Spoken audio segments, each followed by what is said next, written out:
Hello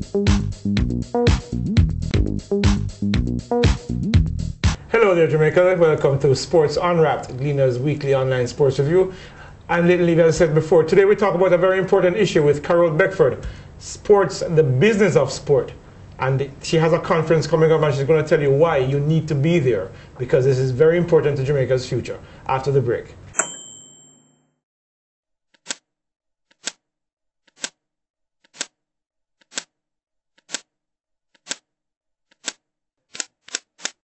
Welcome back to Sports Unwrapped. As I said before, I'm Nathan Levy, and with me today is Carole Beckford. Now, sports employs about 27,000 people in Jamaica today, in an industry that's about 1% of GDP. Many people believe that if we carefully and strategically create a sport industry in this country, we could generate revenues amounting to about 3 to 6% GDP. Carole Beckford is having a conference coming up soon called The Business of Sport, Get in the Game. It's going to be a critical piece in terms of how we move forward in this country, in terms of understanding how we can best benefit from sport. And she joins us today on Sports Unwrapped. Carole, welcome to the show. Thank you very much. Carole, this business of sport, very excited about it personally, I can tell you. Tell me about how the genesis of this thing came about. I think for too long we have done well on the field, and over the years it has evolved so much that we have unearthing talent, and we have extremely good talent. But I think beyond that, as sport moves from off the field, we need to have a boardroom template, essentially. And by that extension, the business of sport, get in the game. It is a game, but there's a number of support systems that are needed to make it the business that it is. So yes, you have the athlete, and the athlete cuts across the board. Football or track and field, basketball, and so on. But there needs to be other elements which contribute to the business of sport. So you have education, marketing, branding, planning events, financing. How do we package sports, and how do we invest the money that the athletes will make? You talk about things like intellectual property, the overall management, and of course the athlete themselves. What can they do in their current life to ensure that when they retire, they're secure, more or less? So it is really 8 sessions of riveting discussions with international experts. And so we're going to find some of the answers to the questions that have always been asked.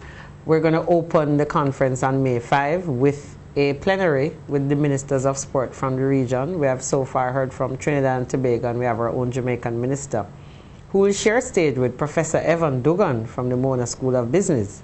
And that partnership is critical because they offer the new style of management, and they're going to be looking at offering curriculum to ensure that this conference and what the elements of it are will be translated into academic work to ensure that we train people to meet the demands that we have. Well, absolutely, very important.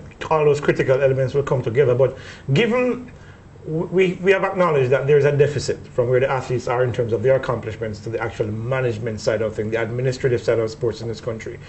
Tell me how far you think this conference can get in terms of closing that gap between where the athletes are and where the people who manage those athletes are.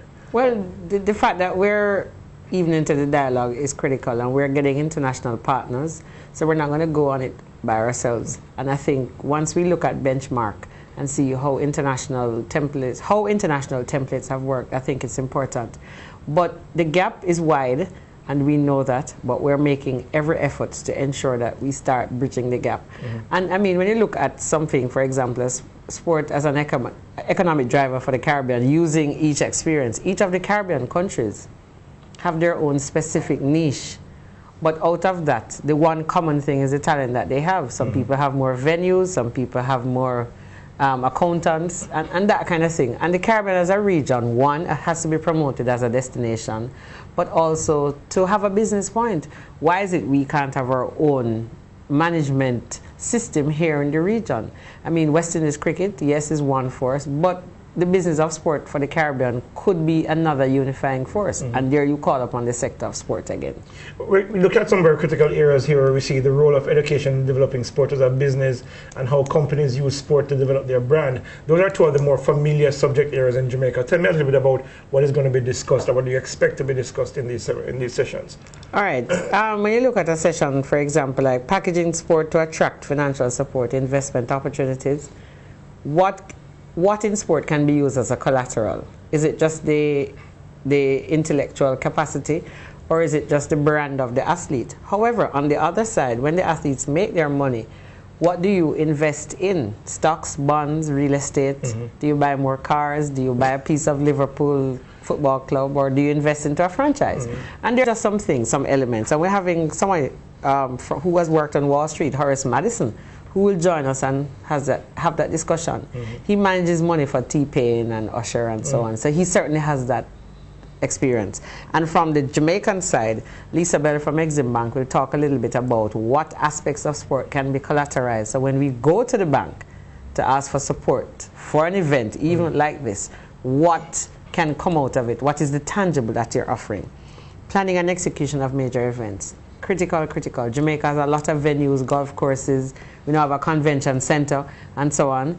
Those are some of the things that we need to understand. And some of the people are coming. Tim Schneider from Teams Conference, they have a big marketing exposure across the United States, and he's going to just tell us how.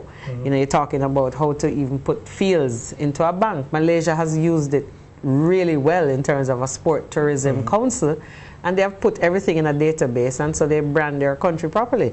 Media application and the promotion of sport. Every minute you turn on the television, radio, internet, you can get an update on sport. How has sports consumption changed since we've had, you know, the plethora of media?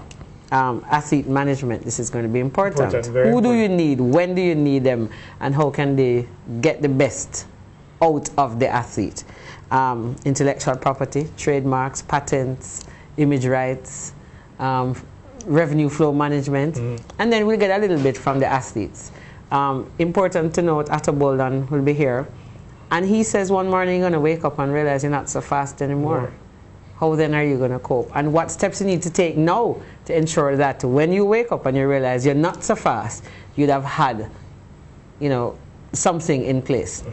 This is going to be a 2-day conference, of course, but that's 2 days out of 365, and of course the years to come.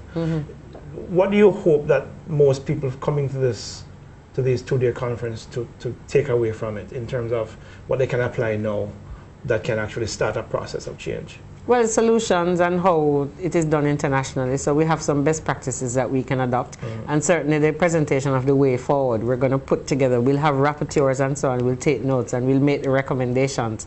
I know from the academic side, the Mona School of Business will start developing templates. GC Foster is coming, UTech, UA, all those institutions.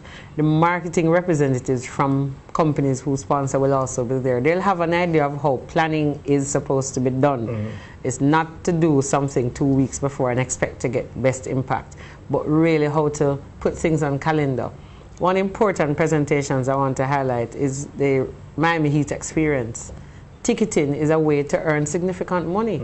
I'd want, for example, the JSRA to offer me a season ticket for the year for $10,000, for example, and I get to sit somewhere, not to line up every time we have a meeting, an event. Exactly. So, you know, things like that, and the whole franchising and so on. So it is really more of an action-oriented, but yes, the curriculum is one critical point.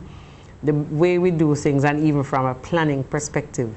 Jamaica will celebrate 50 next year, and we're going to do a lot of things, and I think after that, post that, because our country at 50 is really not that old in terms of political independence, but there are some new ways we can do things, and entertainment and sport can bring us some serious economic benefits if we put these things into practice. If I was going to come to that, if we put these things into practice, because you know Jamaicans have a way of, in many ways, resistant to change. We're comfortable with the way things are. We don't like to change because we're somehow afraid of the realities that might contend when change happens. First of all, how do you convince people to that, you know, because you have a bunch of sponsors on board, and I want to mention who they are eventually, because I think it's going to be critical for them to understand that they are also part of the process of change. How do you start the convincing from those who don't attend the conference? Because these companies are critical, but they are few. How do you start to convince others that this is the way to go and how they can benefit from it? Because they won't be exposed to all this knowledge. Well, media will be there, and one of our sponsors, Flow, will have access to broadcast certainly on television and through streaming. We have KLA Sports Radio on board, and we have had inquiries from a few other media houses. So certainly the role of media is critical, and so we're having this discussion.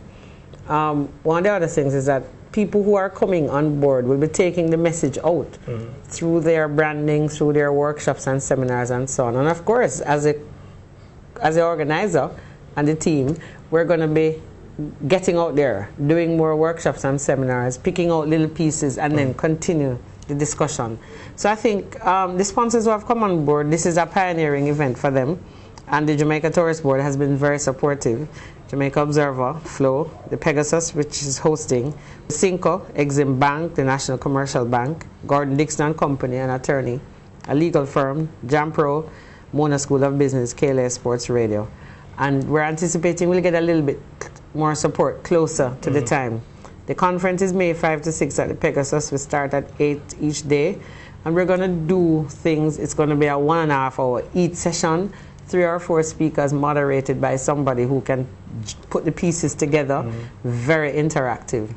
All for a cost of US $150. That's equivalent to $12,750. I know the $12,750 sounds a lot, but half of this conference is valid at $500 US. Anywhere else, it stops. I know it's a first time. So I think that, you know, we have raised the curiosity, and we're doing promotions like these, and I think people will start buying into. And once you start merging the pieces together, especially sport and entertainment, you'll see United Nations have published several reports, and we know what the value of these things are, especially in a recession. I can't overemphasize that people need to feel good and do good, right? And so we're very interested in reopening this dialogue. It started, but we want to reopen. So the sports firms, the advertising firms, the schools, you know, the corporate companies, people off the street, coaches who want to try for a new career in sport, we're inviting people to come. And of course, other individuals who just might want to have a career in sport other than running off to medical school or... I know. I mean, careers in sport is another session, by the way. You know, you can be a scientist, you can be an exercise physiologist, so many different things. A writer, a publicist, a masseur, a masseuse. There are so many other avenues. But we think Jamaica deserves to be having this discussion now, and we're quite ready. Absolutely, because sports, as I keep saying, is more than just recreation. That's it for today. We're going to take a break and come back with our wrap-up.